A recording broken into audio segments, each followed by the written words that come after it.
Mambo vipi mshikaji wangu wa nguvu?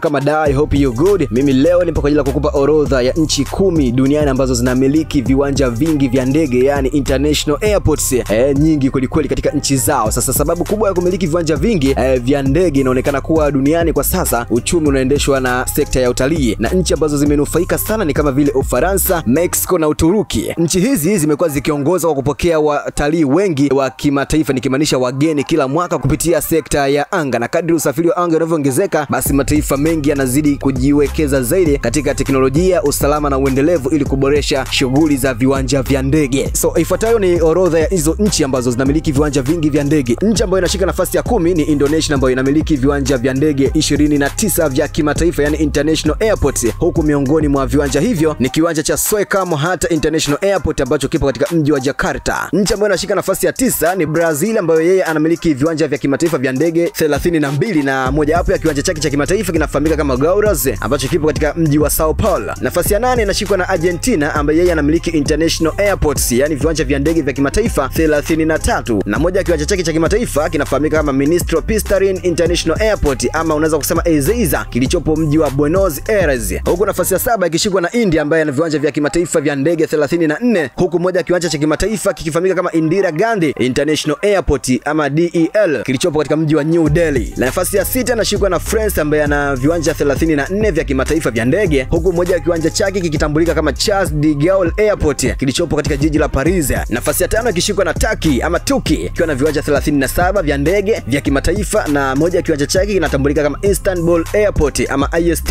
kilichopo katika jiji la Istanbul. Na nafasi ya 4 inashikwa na China, ambaye yeye pia anamiliki viwanja vya ndege 37 vya kimataifa, ambapo moja ya kiwanja chake ni Beijing Capital International Airport, kilichopo katika jiji la Beijing. Nafasi ya 3 inashikwa na Mexico, ambaye yeye anamiliki viwanja vya ndege vya kimataifa 58, na moja ya kiwanja chake cha ndege ni Mexico City International Airport, ambacho kipo katika mji wa Aeropuerto International. Nafasi ya 2 inashikwa na Russia, ambaye yeye anamiliki viwanja vya ndege vya kimataifa 70, na moja ya kiwanja chake cha ndege kinafahamika kama Sheremetyevo International Airport ama SVO, kilichopo katika jiji la Moscow. Na nchi ya kwanza ni United States, yani Amerika, ambayo yeye anamiliki viwanja vya ndege vya kimataifa 153, na moja ya kiwanja chake kinafahamika kama Hartsfield Jackson Atlanta International Airport, ambacho hiki kipo katika jiji la Atlanta. Ni hivyo tu. Dondosha comment yako, niambie wewe nchi yako inamiliki viwanja vingapi vya kimataifa vya ndege. Mimi naitwa H+_Hasich, the only cop remaining in town. I'm the voice Mr. Right Now. Goodbye.